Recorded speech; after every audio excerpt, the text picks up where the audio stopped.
नमस्कार दोस्तों, मैं हूं मनोज कौरप्ता। आप देख रहे हैं रेगुलर क्लासेस फॉर अकाउंट और ये चल रहा है कॉर्पोरेट अकाउंट से केजी एप्लीकेशन से क्वेश्चन नंबर 8 चलेगा और चैप्टर नंबर ये आपका है 12 वैल्यूएशन ऑफ शेयर। 8 क्वेश्चन पढ़ते हैं, पढ़ो। The following is the summarized balance sheet of XYZ Limited as on 31st December 2014. Equity and liabilities में शेयर होल्डर्स फंड है, शेयर कैपिटल और शेयर कैपिटल दो तरह के रखे हैं, प्रेफरेंस शेयर भी है और इक्विटी शेयर भी है, ठीक है। और दोनों के प्राइस सेम है ना, 10-10 रुपए है ना, ठीक है। आगे क्या है, reserve and surplus and surplus इसमें जनरल रिजर्व और प्रॉफिट एंड लॉस अकाउंट, ठीक है। नॉन करंट लायबिलिटीज में है 14% डिबेंचर्स 80,000 के हो गए। और आगे क्या है, क्रेडिटर है, लायबिलिटी फॉर एक्सपेंस है। नीचे आ जाओ, क्या लिखा है, for the purpose of valuation of share fixed assets are to be depreciated by 10% and investments are to be revalued at 1 lakh. तो एसेट्स में दे रखी थी, नीचे में जानकारी दे रखी है। वैल्यूएशन के चक्कर में एसेट्स डेप्रिशिएटेड हो रही है, कौन सी, फिक्स एसेट्स है ना। और इन्वेस्टमेंट की रिवैल्यूड कितनी हुई है, 1,08,000। और डेटर क्या बोला है, ठीक है। Interest on debentures is accrued for 9 months and preference dividend for 2014 is also given. Neither of these has been provided for in the balance sheet. Calculate the value of each type of share. ठीक है। तो हमें ये नहीं बोला कि priority है कि नहीं है, क्या है कि जब हमें दे दिया इसके अंदर, इस क्वेश्चन में हमें दे रखा है प्रेफरेंस शेयर, लेकिन पूरा क्वेश्चन पढ़ने से हमें मालूम पड़ा कहीं कि इसे प्रायोरिटी है कि नहीं है, क्या चीज है, कहीं लिखा। पिछले वाले क्वेश्चन बोला था नहीं है प्रायोरिटी, तो अच्छी बात है, नहीं है, तुमने नहीं लिखा, उसके हिसाब से क्वेश्चन किया। इस बार में कुछ लिखा ही नहीं कि है नहीं है, तो कैसे करेंगे इस चीज को। देखो जरा, क्वेश्चन नंबर 8 इजी है, हो जाएगा आराम से। इसके लिए लिखेंगे यहाँ पर कैलकुलेशन ऑफ नेट एसेट्स। अब फिक्स एसेट्स कितनी है हमारे पास, 34 भैया निकालनी पड़ेंगे। फिक्स एसेट 3,80,000 है ना, लेकिन 10% डेप्रिशिएट हो रहा है। फिक्स एसेट 3,80,000 की, लेकिन 10% डेप्रिशिएट हो रहा है। तो इसको 3,80,000 को लिखकर फिर माइनस 10% कर देना, तो 10% हो जाएगा, ठीक है। तो फिर से लिखता हूँ, 3,80,000 माइनस 38,000, तो क्या आएगा बाहर, 42,000, ठीक है। ये हो गया। अगला है इन्वेस्टमेंट। इन्वेस्टमेंट कितना था, 1,08,000। हाँ, 1,02,000 का था, लेकिन 1,08,000 माना गया, तो रिवैल्यूड हुआ, तो 1,08,000। इसमें तो कोई दिक्कत नहीं है। अगला नंबर है इसमें स्टॉक, है ना। स्टॉक कितना था, उसमें कुछ चेंजेस तो हुआ नहीं, 57,200। फिर आपका डेटर की वैल्यू बता रखी है कि कितने रुपए मिले उससे, रिवैल्यूड में है 1,20,700, ये पैसे हमें मिले। फिर इसके बाद है cash at bank. Cash and bank कितना है, 22,500। बताना बेटा टोटल कितना आ रहा है इसका एसेट्स का, 650,400। ये आप भी करके लाए क्या, ठीक है। ये लेस करते हैं आउटसाइड लायबिलिटी, आउटसाइड लायबिलिटी, और इसको बोलेंगे gross real assets. Outside liability में देखा जाए तो सिर्फ लायबिलिटी फॉर एक्सपेंसेस दिख रहा है और डिवेंचर जो बैलेंस शीट में दिख रहा है, तो हाँ, क्रेडिटर भी है, चलो ये भी दिख गया। लायबिलिटीज फॉर एक्सपेंसेस कितना रुपए है, 12,500। फिर है हमारे पास क्रेडिटर कितना है, 27,500, है ना। फिर डिवेंचर है 14% डिवेंचर। डिवेंचर कितने का था, 80,000 का, लेकिन इस पे हमें कुछ नीचे लिखा हुआ है कि कितने महीने का इंटरेस्ट है, 9 महीने का इंटरेस्ट ड्यू है, एक्रूड है मतलब ही। अब क्या करेंगे भाई, 80,000 का पहले तो हम लिख दे प्लस आउटस्टैंडिंग इंटरेस्ट तो 80,000 इंटू 14% इंटू 9/12। ठीक है, 9 महीने का था, इस तरह से निकाल दिया। कितना आया? 8,400। 8,400 से प्लस करेंगे कितना? 88,400।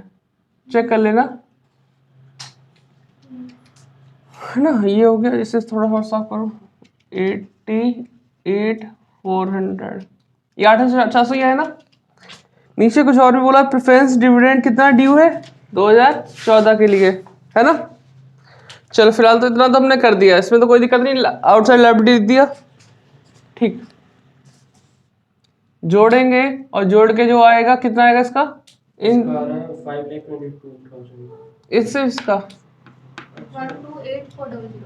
हाँ 128400, फिर माइनस करो 522 522,000। ठीक है, ये हो गया।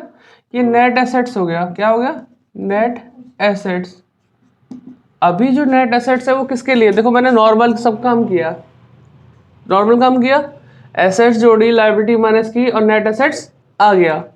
लेकिन अभी शेयर हमारे पास दो तरह के हैं, इक्विटी है, प्रेफरेंस है, तो ये अभी दोनों के लिए है। और अगर हमें अलग अलग सेपरेट निकालना है तो इसमें से मुझे क्या माइनस करना पड़ेगा? प्रेफरेंस वाले शेयर माइनस करने पड़ेंगे और प्रीमियम। प्रीमियम क्या आएगा? डिविडेंड यार, मैं भी वही बोल रहा हूँ। प्रेफरेंस डिविडेंड माइनस करना पड़ेगा, क्योंकि उनको जो प्रेफरेंस शेयर है उनकी कैपिटल तो मिलती है, और डिविडेंड कितना बकाया दे रखा है? बाकी 12% है। 1 साल का बाकी है। ठीक है, तो वो भी मिलता है। लेकिन इसने ऐसा प्रायोरिटी वगैरह वर्ड नहीं यूज किया। अगर नहीं किया है, अगर और हमारे प्रेफरेंस शेयर है और डिविडेंड बकाया है, तो देना ही देना पड़ेगा।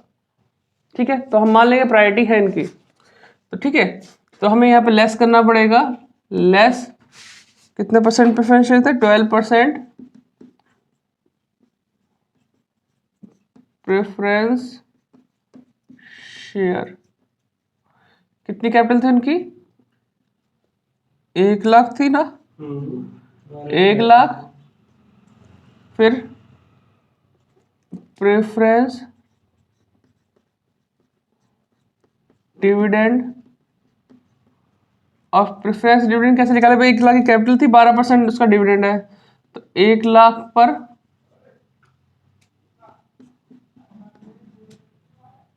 ठीक है 12% कितना होगा? 12,000, तो 1 लाख।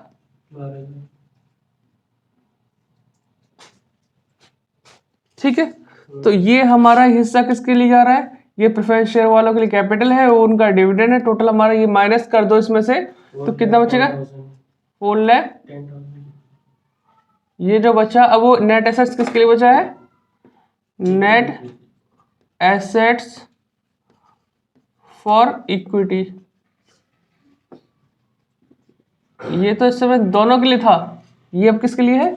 इक्विटी के लिए। अब देखो कैसे करेंगे।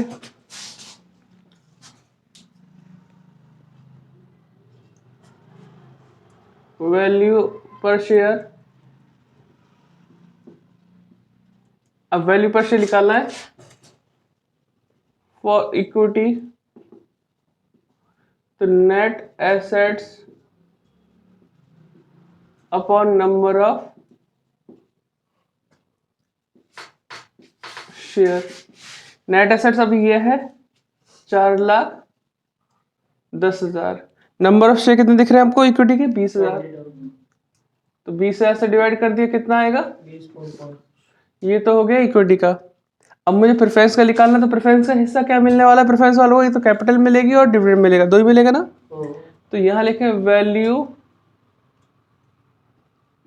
पर शेयर ऑफ प्रेफरेंस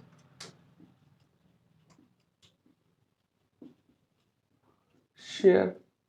तो इनके लिए तो सिर्फ इतना ही है, 1,12,000। और उनके नंबर ऑफ शेयर कितने हैं? 10,000। तो ये कितना हो गया हमारे पास? 11.2।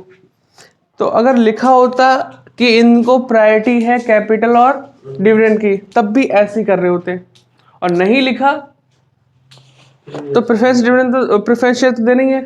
डिविडेंड इसलिए देना है क्योंकि ड्यू है, बस इसलिए माइनस किया और अपना आ गया आंसर। इसे नोट डाउन कर लो। तो ये सीखने को मिला, ना लिखा तब भी ऐसे में देना पड़ता है, ठीक है। प्रायोरिटी मान के चलते हैं, क्वेश्चन का सॉल्यूशन वैसे ही होता है जैसे प्रायोरिटी वाली बात है। तो 9th क्वेश्चन किसी ने किया तुम में से? आ गया आराम से? हाँ। तुमने ट्राई किया था? नहीं ये मैं फिर इसमें अटक गया। तुमने ट्राई नहीं किया ना अभी शिवानी? करना इसका क्वेश्चन अब तुम, है ना? इससे भी बोर्ड में करा। वर्ड पे अभी तो 9th कराते हैं, 10th नहीं कराऊंगा तुम्हें, है ना? 10th तुम खुद करना, क्योंकि 10th वही है जो एग्जाम्पल नंबर 9 है। हाँ 4 पॉइंट दे रखे, मैथड से करना है। 4 मेथड है इसका, 4 है। हाँ। वही जो एग्जाम्पल में थे, ठीक है। मैंने भी 9 ही देखा था। मिलते हैं नेक्स्ट वीडियो में।